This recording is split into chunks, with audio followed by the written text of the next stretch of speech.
இனி யார் யாரையெல்லாம் வச்சு செய்யலான்னு பிளான் பண்ணிட்டு இருக்கிற என் தம்பி பேச்சு பரபரப்பு, அவருடைய நடை உடையும் பரபரப்பு, அவர் செய்யும் செயல்கள் அனைத்தும் பரபரப்பு.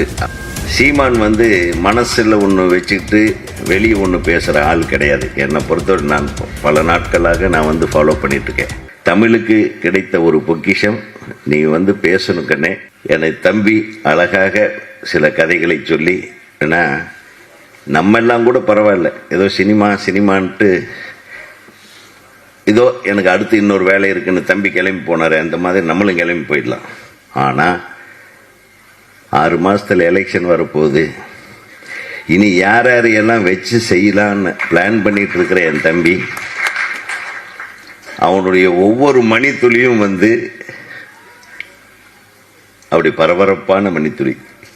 அவர் பேச்சு பரபரப்பு, அவருடைய நடை உடையும் பரபரப்பு, அவர் செய்யும் செயல்கள் அனைத்தும் பரபரப்பு. அப்படி பரபரப்பாக இயக்கி கொண்டிருக்கின்ற எங்கள் இயக்குனர் சங்கத்தின் மதிப்புமிகு உறுப்பினர் எனது அன்பு தம்பி சீமான் அவர்கள் பேசுவதை கேட்பதற்காகத்தான் நானும் வெயிட் பண்ணிட்டு இருக்கேன்.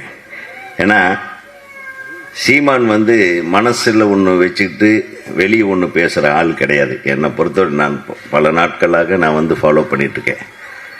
அன்னைக்கு என்ன இம்பார்ட்டண்ட்டோ, அன்னைக்கு எதுக்கு எப்படி சப்போர்ட்டாக இருக்கணும், அன்னைக்கு அது சப்போர்ட்டாக இருப்பார்.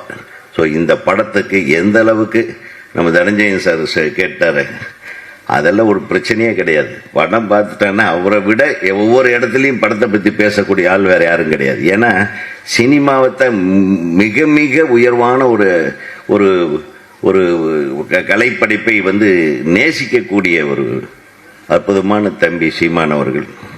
தமிழுக்கு கிடைத்த ஒரு பொக்கிஷம். நீ பேசணும் கண்ணே.